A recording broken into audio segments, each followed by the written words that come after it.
Certain of the drugs we give patients, they report out-of-body experiences.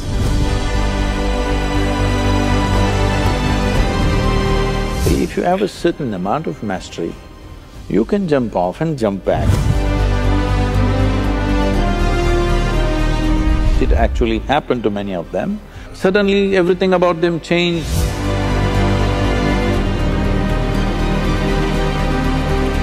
If you settle down into Shunya meditation, it's actually death.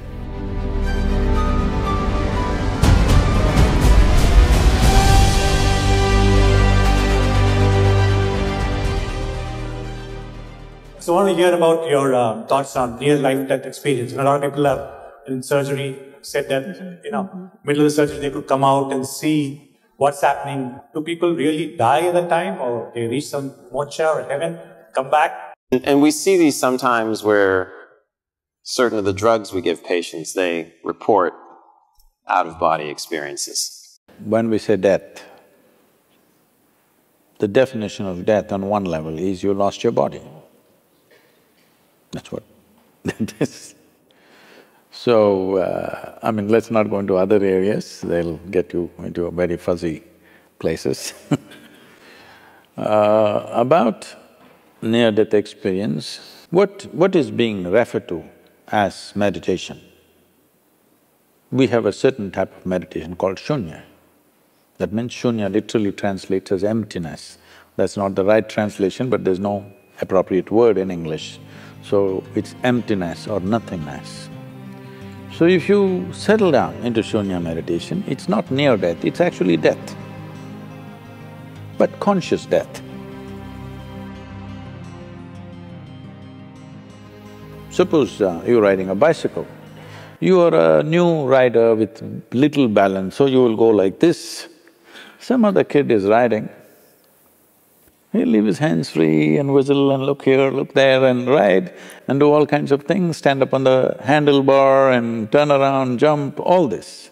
Why? It's a certain mastery, certain balance and mastery.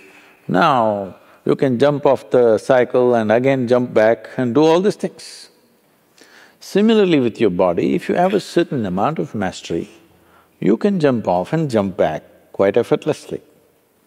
Now it is happening accidentally because of some medication, or for many people during 60s, 70s, the LSD time, there were a whole lot of people talking about this thing, sir, it's your time. It was your time. Metaphorically. So, a whole lot of people talking about this, and it really happened to them. It's not that they were imagining things, it actually happened to many of them, but it was also because it was hallucinatory. Nobody knows whether it's this or that. There's no way to for sure say it actually happened to them or not. But I've met many people of those times who genuinely experienced things with which their lives got transformed in many different ways, in a crazy way. But suddenly everything about them changed simply because somewhere they perceived this… you can yo-yo this body a little bit if you wish, it's not a permanent thing. Just that little awareness changed the way they perceive life and they behave and they do things in their life. I'm not really looked at any of the thing, but some people have told me, some popular books, they were saying they see angels and there's a tunnel going. See, one thing is, you must understand, when somebody is going on the surgery table, the doctors may be confident, the patient always fears that he may die. Hello? Doctors may be confident, they know the case, they know what they're doing, 99% of the time they're confident what they're doing. But the patient, once he closes his eyes and hands over his life to somebody, he always fears what will happen. So every small thing he thinks is death. It happens to people. If you put a gun to somebody's head and just shoot and miss them or it's a blank, they almost died. Near-death experience, they'll blank out for some time and then they come back. They really think they went away and they came back. And they saw the scene also from the top, because that's because of the Hollywood. So, human mind is capable of creating many dimensions of experiences. It need not be construed as death. It's life. In reality, there is no such thing as death. It's life, life and life alone, moving from one dimension to another, another dimension to another. So if I lose one dimension, it looks like that is dead. Right now, it is a medical fact that they say approximately every fortnight, you're losing 7 kilograms of your existing body and something new has come in 1 fortnight. Whatever your weight, you must just calculate in how many fortnights you're completely lost. Everything that you have in your body is being lost continuously and something else is coming in. But you don't experience as that every meal and every day you empty your bowels, you must experience it as near death. But that doesn't happen to you. But this happens to you because there is some disengagement in your experience, particularly because of anesthetic impact.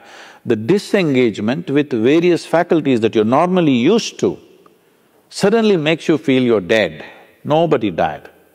It's a completely wrong perception.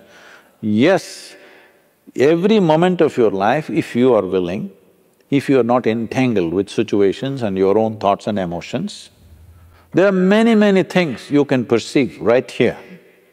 Right here, sitting here, you can look at your life from there, okay? This is not near death, this is life. But because, as I said, loss of faculties works out well for a lot of people, unfortunately. It's not a good thing. This happened.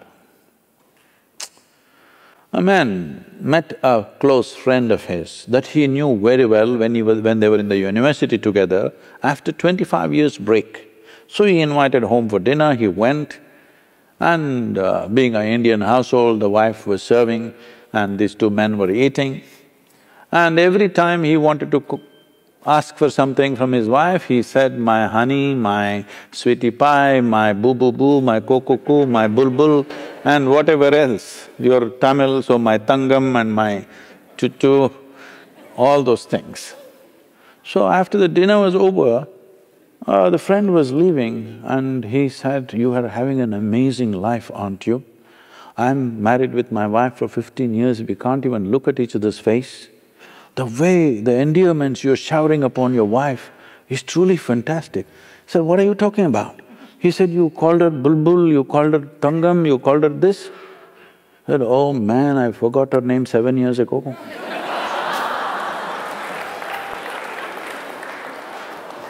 Loss of faculties, unfortunately, work very well for a lot of people because they're suffering their faculties. The greatest faculties that have come to us after millions of years of evolution, unfortunately we suffer because we have not read the user's manual.